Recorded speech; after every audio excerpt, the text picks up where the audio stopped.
महल की सब खिड़कियां बंद और अंदर सिर्फ एक कमरा रोशन था। वो कमरा शहजादी लूना का था। लूना मेज पर झुकी बैठी थी। उसके सामने शीशे के प्याले में जमा चंद चमकते कतरे थे और कुछ आंखों की तरह लरसते। वो उंगली से उन कतरात को छूती, फिर सांस से उन्हें हल्की भाप देती। लूना के आंसू जब कभी गिरते, जमीन पर धुआं सा उठता। उसके आंसू जहर की तरह होते। एक कतरा भी गिर जाए तो घास जल जाती और जमीन पर काला दायरा बन जाता। इसीलिए वो हंसना रोना सब भूल चुकी थी। लेकिन एक रात तन्हाई से तंग आकर उसने फैसला किया, मैं एक दोस्त बनाऊंगी जो न डरे न भागे। उसने सारा पानी इकट्ठा किया, अपने ही आंसुओं का। चराग के नीचे बैठकर थोड़ी सी मोम और आंसुओं को एक शीशे के सांचे में उंडेला। उसके हाथ तेजी से चलने लगे। सब डालकर उसने सांचा मेज पर रखा और बिस्तर पर जाकर सो गई। अगली सुबह जब वो उठी तो सबसे पहले सांचे को देखने पहुंची। उसने देखा कि सांचे में एक खूबसूरत होबाहो उसके जैसी नन्ही सी मोम की गुड़िया थी। वीडियो में आगे बढ़ने से पहले आपसे रिक्वेस्ट है कि हमारे चैनल को सब्सक्राइब कर दें। शुक्रिया। और वीडियो अच्छी लगी हो तो लाइक और शेयर भी कर दें। लूना ने उसे जल्दी से बाहर निकाला, लेकिन फिर मायूसी से बोली, अगर तू जिंदा होती तो शायद मेरा दिल इतना भारी न रहता। ये कहते ही एक ताजा आंसू उसके गाल से लुढ़का और सीधा गुड़िया के सीने पर गिरा। इसमें मैं हल्की सी लर्जिश उठी, जैसे अंदर से हवा निकल रही हो। फिर अचानक गुड़िया के होंठ हिले। मैं यही हूँ लोना। लोना की सांस रुक गई। उसने हाथ पीछे खींचा, मगर गुड़िया मुस्कुरा रही थी। एक शाम जब बाहर बारिश बरस रही थी और महल के अंदर मोम के चराग बुझने लगे, लोना ने देखा कि गुड़िया खुद चलकर उसके पास आई।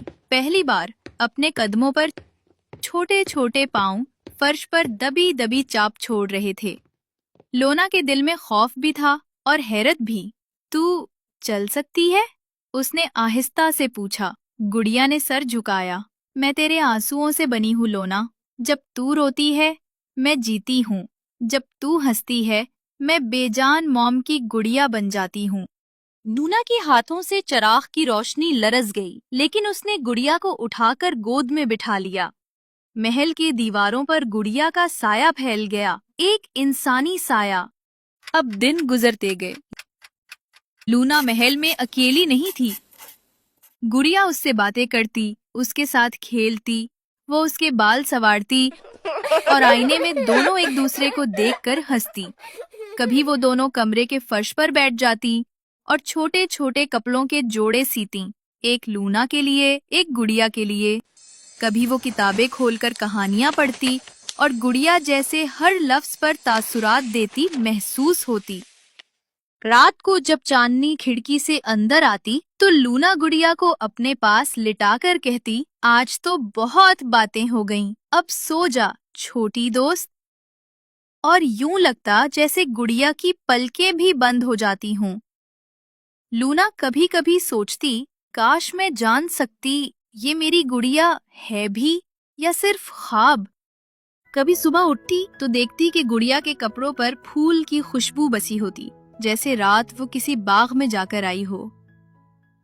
कभी उसके हाथों पर हल्का सा चमकदार गिर्द लगता, जैसे वो किसी और दुनिया से होकर लौटी हो।